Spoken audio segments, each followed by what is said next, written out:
Жаркент жоғары педагогикалық колледжінің мектепке дейінгі тәрбие және оқыту мамандығы бойынша 410 топ студенттері Таңшолпан балабақшасында іс-тәжірибеден өтуде. Бүгін біз сіздермен 410 топ студенті Қашқынбай Нұрайдың Ақжелкен тобындағы дауыссыз дыбыстар тақырыбында ашық оқу қызметін көреміз. Қайырлы күн, балалар. Қайырлы күн, балалар. Көңіл күйлерің қалай? Жақсы. Керемет. Ал енді қараңдаршы, балалар, бізде жылдың қай мезгілі? Күз. Күз мезгілінде қанша ай бар?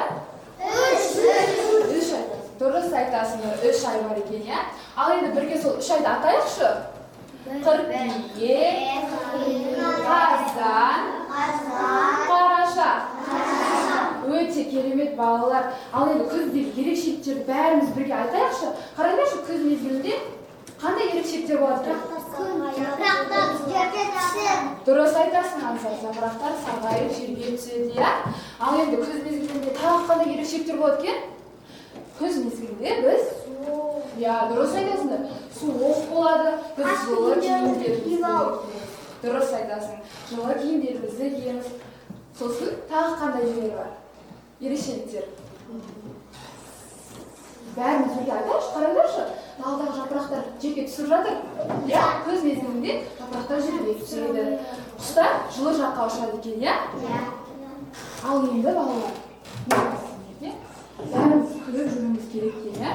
Балалар, біздің күліп жүргеніміз достарымызға, ата-анамызға, қасымыздағы апайларымызға біз үнемі күліп, мейірімді болып жүретін болсақ, біз ақылды болып өседі екенбіз. Сол үшін ең бірінші іс-әрекетті бастамас бұрын бәріміз бір-бірімізге қарап күлейікші, қане? Бәріміз бір-бірімізге қарап күлеміз, қане? Бәріміз жылулық сылаймыз, бәріміз апайларға жылулық сылаймыз алдымыздағы. Бәріміз бір-бірімізді құшақтаймыз, қане? Бәріміз бір-бірімізді құшақтайықшы, қане? Бәріміз басқа құшақтаймыз, бәріміз күлеміз, бір-біріміздің бетімізге қарап. Бәріміз күлеміз, бір-бірімізге күліп жүруіміз керек екен, иә? Балалар, күлеміз, қане? Бәріміз күлейікші. Осы екен, иә? Бәрі күліп жүруіміз керек екен, иә? Балалар, біз күліп жүрсек, біз мейірімді, ақылды болып өсеміз, иә? Сол үшін үнемі бір-бірімізге жылулық сыйлауымыз керек екен, иә? Үнемі бір-бірімізді күліп жүруіміз керек екен. Ал балалар, біз алдыңғы сабақта не туралы өттік? Дауысты дыбыстар туралы өттік. Ал дауысты дыбыстарды қандай текшемен белгілейміз? Қызыл текшемен белгілейді екенбіз. Ал дауыссыз дыбыстарды қандай текшемен белгілейміз? Көк. Ал енді біздің бүгінгі өтетініміз дауыссыз дыбыстармен танысу. Ал дауыссыз дыбыстар дегеніміз көк текше, иә? Өте керемет. Ал енді балалар, бәріміз құлақ салайықшы. Не шығып жатыр? Дауыс шығып жатыр. Өте керемет. Ал мен қандай заттарды бір-біріне ұрдым? Қасықпен кездесіп. Өте керемет. Қане, қайтадан құлақ салайықшы. Қане? Бәріміз естідік, иә? Бұл дауыс, иә? Ал енді ең бірінші біз сабағымызды бастамас бұрын тақтадағы суреттерге назар аударамыз. Бірінші сабын. Балалар, сабынмен не істейміз? Қолымызды жуамыз, иә? Ал ең бірінші әрпі С. Иә. Ал екінші? Өте керемет, ақылдысыңдар. Бидай екен, иә? Бидай біз бұны қай кезде түседі? Дұрыс айтады, нан жасайды. Бидай бізде күз мезгілінде түседі балалар, иә? Күз мезгілінде түседі. Бидайдың бірінші әрпі В. Өте керемет. Қасықты не істейміз? Қасықты қанамыз, иә? Ал енді бірінші әрпі Қ. Өте керемет. Ал енді қазақ үйде біз қай жерде аударамыз? Ол біздің ол біздің ұлттық Қ, иә?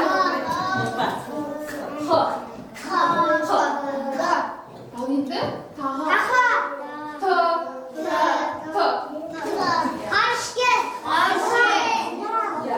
Дұрыс айтасың. Зымыран. З. Өте керемет.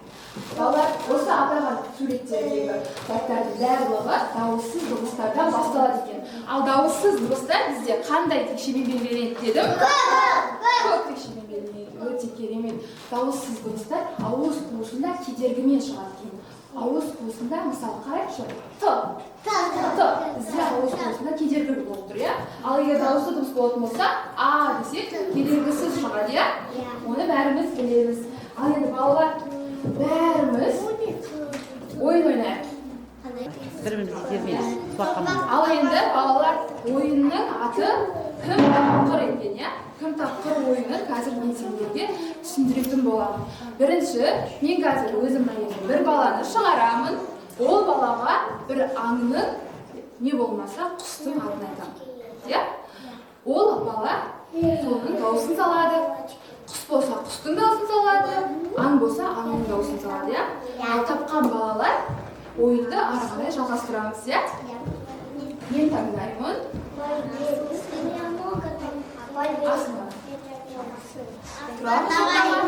Қараймыз, бәріміз мұқият қараймыз балалар, иә?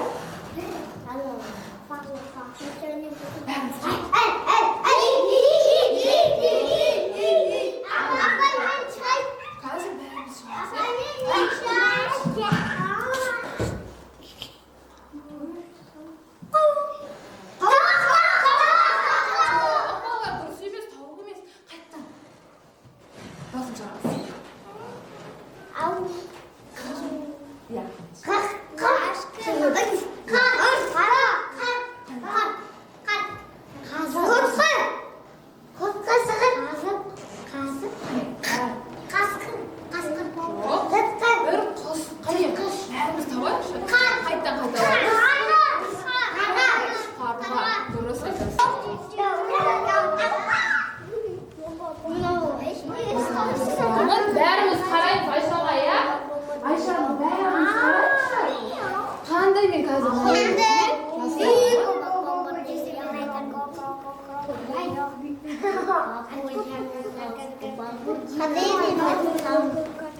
Тағы көрсетеміз, бәріміз қараңдаршы.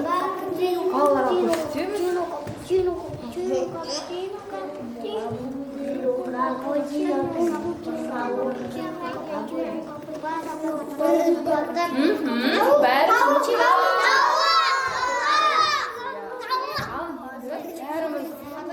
Бәрімізге ойын ұнады ма балалар?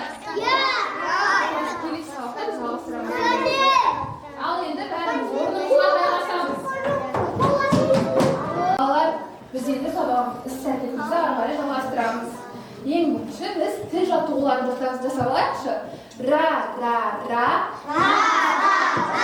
Ар, ар, ар. Ір, ір, ір. Р, р, р.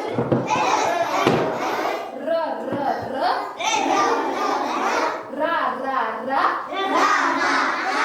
Ір, ір, ір. Ра, ра, ра.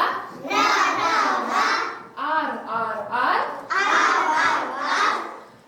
Өте керемет балалар. Енді мен сендерге алып келген тапсырмамызды таратып берейін. Біз осы тапсырманы орындап шығамыз, иә?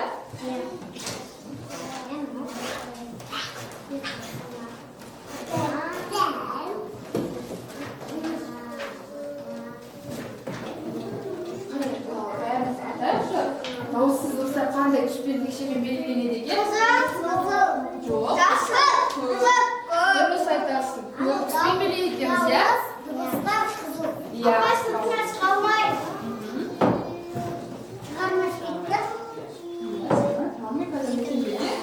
Қалған заттарды таратып беремін. Бәріміз бізге.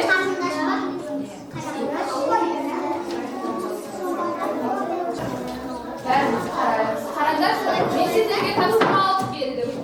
Тапсырмада сендер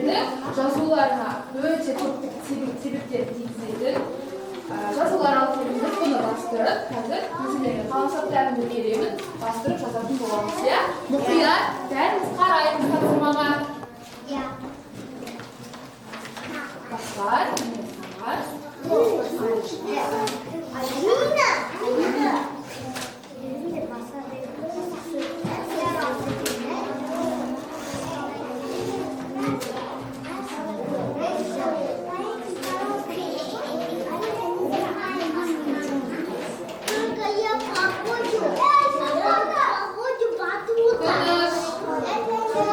ал бүгін біз қандай нелермен танысып жатырмыз?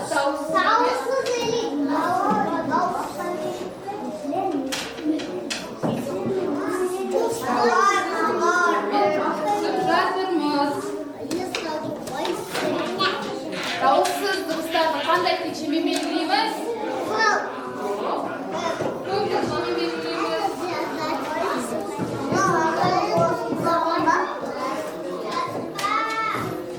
Қолымызға қаламсапты алып, берілген тапсырманы орындаймыз. Бәріміз мұқият орындап шығамыз тапсырмаларды. Иә, орындаймыз.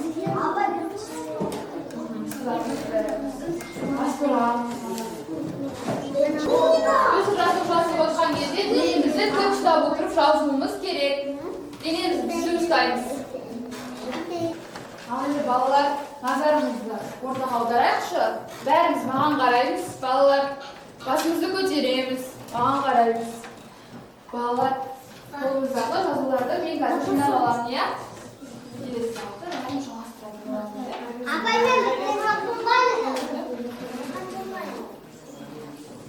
Жаза берейін.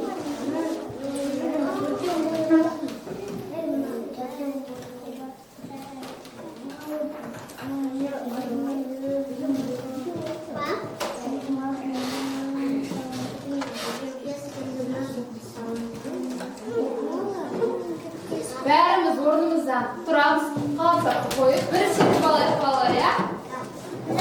Бәріміз қоямыз, сергіп тұзатуларымыз, сергіп аламыз, бәріміз.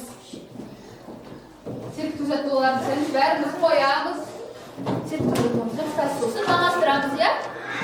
Тұрамыз қарай бәріміз. Шетке шығамыз, бәріміз шетке шығып тұрамыз, иә балалар?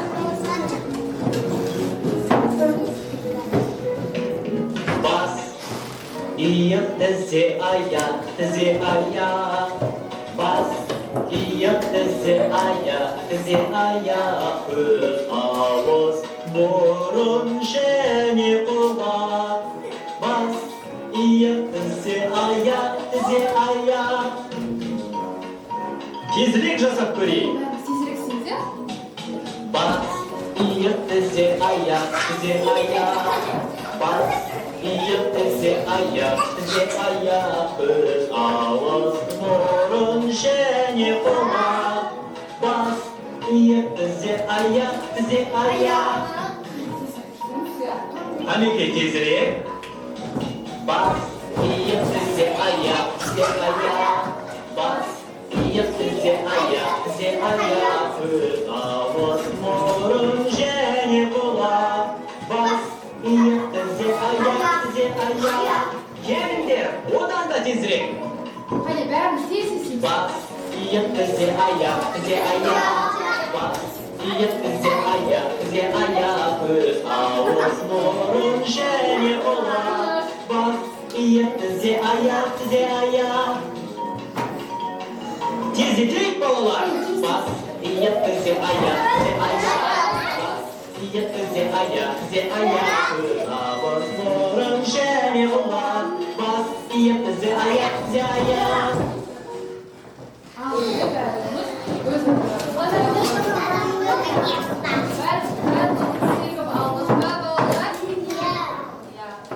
Ал енді мен сендермен жеміс-жидектердің суретін алып келдім. Назарымызды салайықшы. Жеміс-жидектер. Қандай жеміс көріп тұрсыңдар? Алма. Дұрыс айтасыңдар. Ал енді қандай жеміс көріп тұрмыз? Шие. Ал енді не көріп тұрмыз? Өрік көріп тұрмыз. Дұрыс айтасыңдар. Өрік көтерден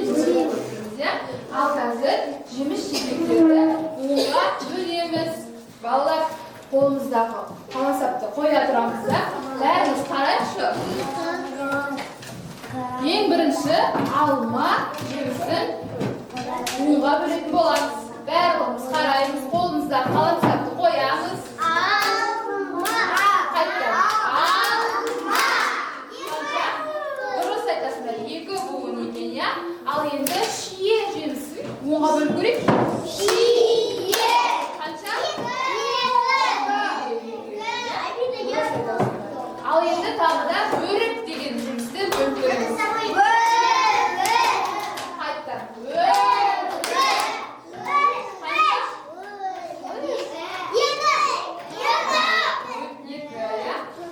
Алдын сабақта да буға бөлдік қой, я?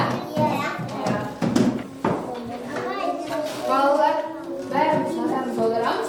Енді мен сендермен бір қызық ойынды алып келдім, я? Біз дауысты дауыссыз дыбыстарды біліп жатырмыз, я? Мен сендермен айтып жатырмын. Ал енді мен сендерге Буратино ойынын алып келдім. Бәріміз маңдарына кигізетін боламыз, я? Қайсы дауысты, қайсы дауыссыз дыбыстарды айтып, сіздерді оятатын боламыз, я? Белгі қоямыз. Ең бірінші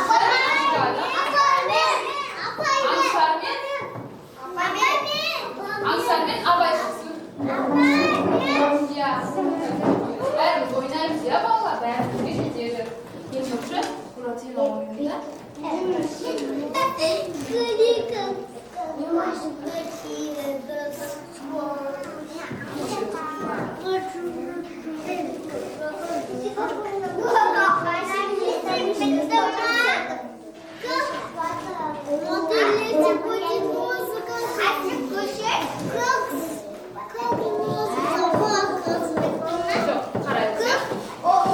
Бұл жерде үстел берілген, я? Үстел берілген. Қараймыз, қайсы дауысты, қайсы дауысты. Көп дауысты қағыста ма, жоқ дауысты қағыста ма?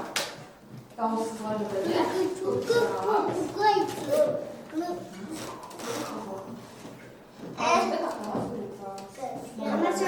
Қолымызды қолданбаймыз, балалар. Қолдың көмегі керек емес. Мұрынмен ғана істейтін боламыз.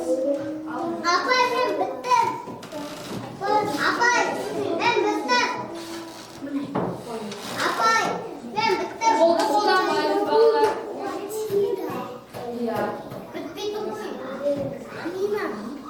Ал енді келесі мен шығарамын. Аслан мен Аңсарды. Аслан мен Аңсар. Шығамыз. Аслан мен Аңсар шығамыз.